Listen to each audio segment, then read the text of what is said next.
24x7 news bulletin కి స్వాగతం.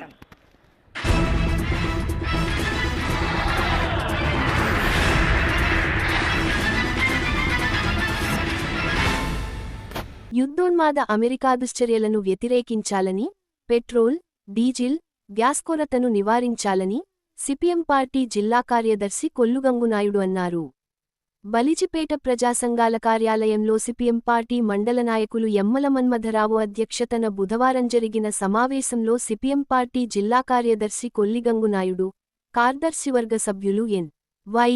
నాయుడు, జిల్లా కమిటీ సభ్యులు రెడ్డివేణు తదితరులు మాట్లాడుతూ, అమెరికా కేవలం చిన్న దేశమైన క్యూబాపై దాడి చేస్తుందని, ఇరాన్ తర్వాత క్యూబాపై యుద్ధం చేస్తామని బెదిరిస్తోందన్నారు.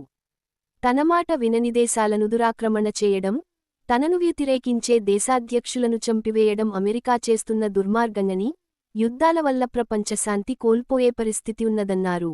ట్రంప్కు భయపడి మోడీ ప్రభుత్వం యుద్ధాలను వ్యతిరేకించే ధైర్యం చేయలేకపోతుందని, కార్మికులకు నష్టం చేసే లేబర్ కోడ్లు, రైతులకు నష్టం చేసే విత్తన చట్టాలను తీసుకొచ్చారన్నారు.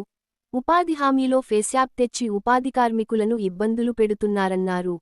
ఈ కార్యక్రమంలో సిపిఎం పార్టీ సీనియర్ నాయకులు గేదెల సత్యనారాయణ, వెన్నెల వేణు, గంట్యాడ బలరాం, యు. లక్ష్మి, వెంకటస్వామి, నల్ల ఈశ్వరరావు, బద్దన భానుమూర్తి, సిహెచ్ మురళి తదితరులు పాల్గొన్నారు.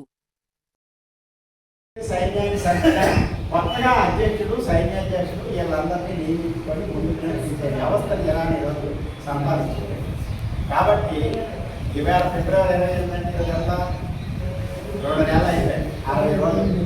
ఈ 60 రోజుల్లో 15 రోజుల నుంచి యుద్ధం ఆపారు. అంటే దాదాపు ఒక నెల 15 రోజుల పాటు యుద్ధం చేసిన తర్వాత అమెరికా వాడు ఇరాన్ వాడిని చర్చలకు రమ్మంటారు. నేను రానండి, ఒకసారి చర్చలు జరిగాయి.